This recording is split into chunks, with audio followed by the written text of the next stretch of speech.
Krishna colony आणि Ganesh colony या दोन ठिकाणी आपण आलेले आहोत। या दोन ठिकाणची नागरिक मोठ्या संख्येने उपस्थित राहिलेले आहेत आणि यांची समस्या आपण जाणून घेण्यासाठी या ठिकाणी आलेलो आहोत। या ठिकाणी विचारतोय आपण, ताई आपलं नाव सांगा। सोमेश्वरी प्रवीण हुंद्रे। काय समस्या आहे म्हणून बोलवलंय?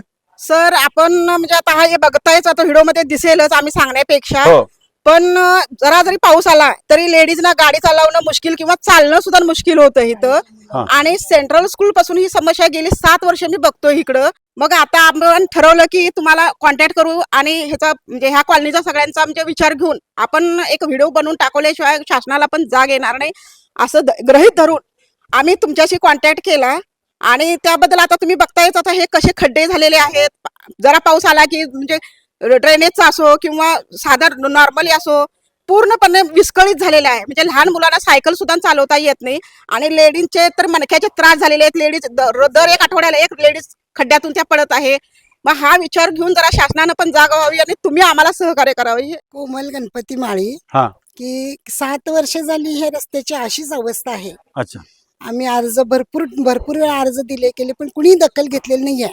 शिवाय गॅसच्या जे पाईपा वगैरे जोडले ते तसेच खड्डे तसेच आमच्या दारासमोर किती वर्ष किती महिन्याचा खड्डा आहे तो? 9 महिने झाले हा खड्डा 9 महिन्याचा खड्डा आहे। आता आता अच्छा, आता मुलं होतील त्याला, 9 महिने झाले म्हणलं मुलं होणार। हा, तर आपण आता या ठिकाणी परिस्थिती बघितलेली आहे।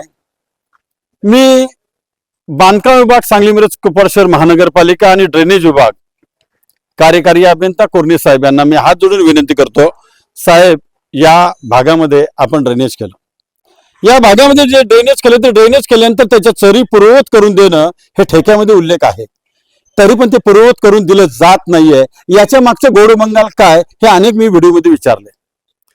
आंधळ दळतण कुत्र पीठ खाते ही अवस्था आमच्या सांगली मिरज कुपवाड शहर महानगरपालिकेच्या हद्दीमध्ये करून ठेवलेले। हे खड्डे ज्यांनी उकरलं त्यांना लाज लज्जा अब्रू काय आहे का? अरे कुणाच्या परमिशनने उकरलं आणि काय उकरलं, आणि उकरलं असेल तर तसंच का ठेवलं? हे सर्वसामान्य नागरिक काय करणार? इथनं जात असताना ही परिस्थिती काय आहे?